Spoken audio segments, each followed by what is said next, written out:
नमस्कार, मैं हूं राहुल सिन्हा। सत्ता के सभी न्यूज मित्रों का स्वागत है। सत्ता की शुरुआत में सत्ते पे सत्ता, यानी 7 खबरें और दिलचस्प जानकारियां। आज आपको हमास की सीक्रेट लेडी के जिनपिंग कनेक्शन की खबर, हमास के कमांडर और शी जिनपिंग का क्या रिश्ता है, क्या हमास कमांडर की चाइनीज मुस्लिम पत्नी जिनपिंग के दफ्तर के संपर्क में थी? यह सवाल आज दुनिया में चर्चा का विषय बना हुआ है। इसी विस्फोटक खबर पर सत्ता की कुंजी आज हम खोलेंगे। इसके बाद जंग के बीच 2 ऐसी महामुलाकात जिस पर पूरी दुनिया की नजर है। आज पुतिन ने चीन में जिनपिंग से मुलाकात की तो बाइडेन कल इजराइल पहुंच रहे हैं। सवाल ये, क्या गाजा को लेकर असली जंग अब शुरू होगी? क्या एक बड़े युद्ध की टिक है ये, या फिर ये मामला अब ठंडा हो जाएगा? आज इजराइल ने भी गाजा पर कुछ ऐसा कहा जिसके बाद सवाल ये उठ रहा है कि क्या इजराइल ने हमास पर अंतिम प्रहार की तैयारी कर ली है? इजराइल के मुताबिक वो कुछ ऐसा करने वाला है जो कोई सोच भी नहीं सकता। कुछ बड़ी खबरें देश से जुड़ी हुई। आज समलैंगिक विवाह को कानूनी मान्यता देने से सुप्रीम कोर्ट ने इनकार कर दिया।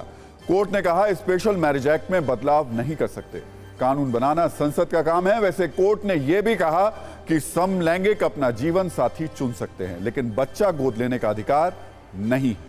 आज कांग्रेस ने मध्य प्रदेश में घोषणा पत्र जारी किया और चुनावी मौसम में वादों की बारिश कर दी। कांग्रेस ने 100 यूनिट तक की फ्री बिजली, पुरानी पेंशन और बेरोजगारी भत्ता देने की भी गारंटी दी है। इसके अलावा महिलाओं को हर महीने 1500 रुपए देने का भी वादा किया गया है। मिशन गगनयान को लेकर आज प्रधानमंत्री मोदी ने इसरो वैज्ञानिकों के साथ एक अहम बैठक की। 21 अक्टूबर को भारत के मिशन गगनयान के क्रू एस्केप सिस्टम का टेस्ट होने वाला है। वैसे मीटिंग के दौरान यह भी चर्चा हुई कि 2040 तक भारत चंद्रमा पर इंसान को भेज सकता है। और दिल्ली के विज्ञान भवन में राष्ट्रपति ने आज राष्ट्रीय फिल्म पुरस्कार दिए। वहीदा रहमान को दादा साहेब फाल्के पुरस्कार से सम्मानित किया गया, जबकि बेस्ट एक्टर का अवार्ड अल्लू अर्जुन और बेस्ट एक्ट्रेस का अवार्ड आलिया भट्ट और कृति सेनन को संयुक्त रूप से दिया गया।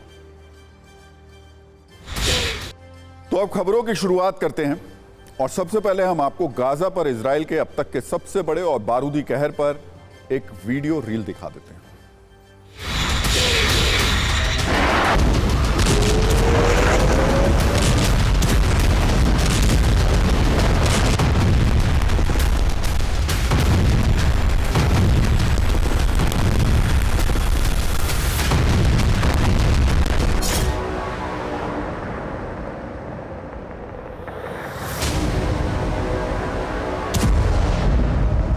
יש לי מסר גם לאיראן ולחיזבאללה, אל תבחנו אותנו בצפון. אל תחזרו על הטעות שכבר עשיתם פעם.